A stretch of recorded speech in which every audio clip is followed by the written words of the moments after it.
नमन भारत भूमि को, नमन इस पर जन्मे महापुरुषों को और नमन उस महापुरुष को जिसके बारे में आज आप जानेंगे और जो लिखते हैं कि वेगः निमित्त विशेषत कर्मणो येते, वेगः निमित्तापेक्षात्व कर्मणो येते यदिक क्रिया प्रबंध हेतु वेगः विशेष दृष्टि। इसका मतलब वस्तुओं पर एक्शन करने से गति होती है, बाहरी क्रिया पर डायरेक्शन देने पर मोशन डायरेक्शनल हो जाता है और एक समान और विपरीत क्रिया गति को बेअसर कर सकती है। यानी कि an equal and opposite action can neutralise the motion. नमन ऋषि कणाद को।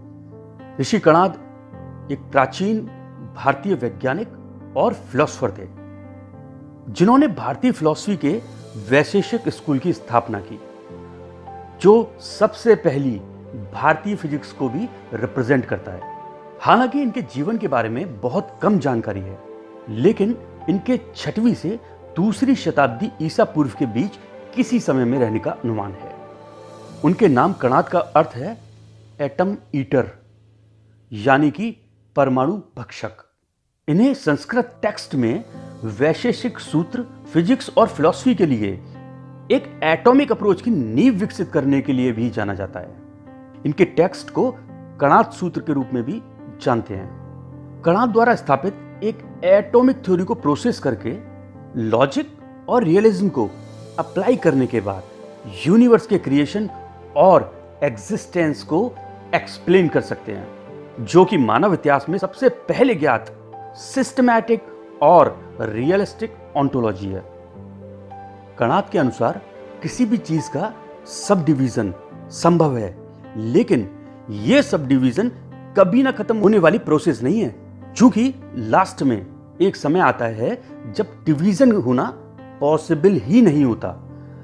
तब हमें सबसे छोटी एंटिटी यानी सत्व मिलता है, उसे ही परमाणु या एटम कहते हैं, जो कि इटर्नल है, यानी कि हमेशा रहने वाला है। और ये परमाणु अलग अलग तरीकों से कॉम्प्लेक्स सब्सटेंसेस और यूनिक क्वालिटी वाली बॉडीज को उत्पन्न करते हैं। एक प्रोसेस है जिसमें हीट निकलती है या इवॉल्व होती है, और ये ही सभी मटेरियल एग्जिस्टेंस का बेसिस यानी आधार है।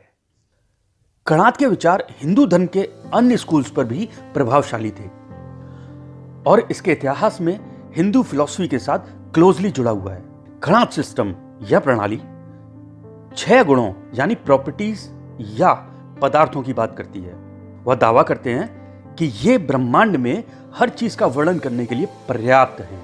ये 6 श्रेणियां हैं: द्रव्य यानी सब्सटेंस, गुण यानी क्वालिटी, कर्मणा मीन्स मोशन, समय मीन्स टाइम, विशेष पर्टिकुलर, समव्य मीन्स इनहेरेंस। इन्होंने सब्सटेंस की 9 क्लासेस भी बताई हैं, जिसमें एटॉमिक और नॉन एटॉमिक और अन्य शामिल हैं। कमाल की बात है, हम सोचते हैं एटम्स और मॉलिक्यूल्स, इनके बारे में अभी अभी हम लोगों को कुछ वर्षों पहले पता लगा है, लेकिन हमारे ऋषि, प्राचीन भारत के ऋषि अपने लेखों में कितने समय पहले ये सारी बातें उल्लिखित कर चुके हैं। कणाद ने आग के ऊपर उठने, चुंबकीय गति, बारिश और गड़गड़ाहट और घास के बढ़ने जैसी क्रियाओं को अपने वैशेषिक सूत्र में प्राकृतिक स्पष्टीकरण यानी नेचुरलिस्टिक एक्सप्लेनेशन द्वारा समझाया है।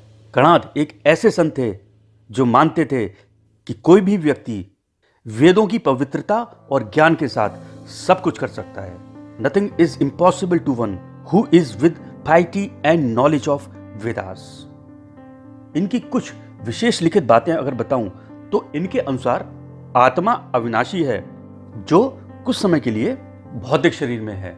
एटम्स के जुड़ने पर अणु बनता है, मॉलिक्यूल बनता है। सब्सटेंस के कई लक्षण यानी ट्रेट्स हैं, जैसे colour, taste, smell, touch, number, size etcetera. इसके अलावा शायद न्यूटन के लॉ ऑफ मोशन वैशेषिक सूत्र से ही आए हों।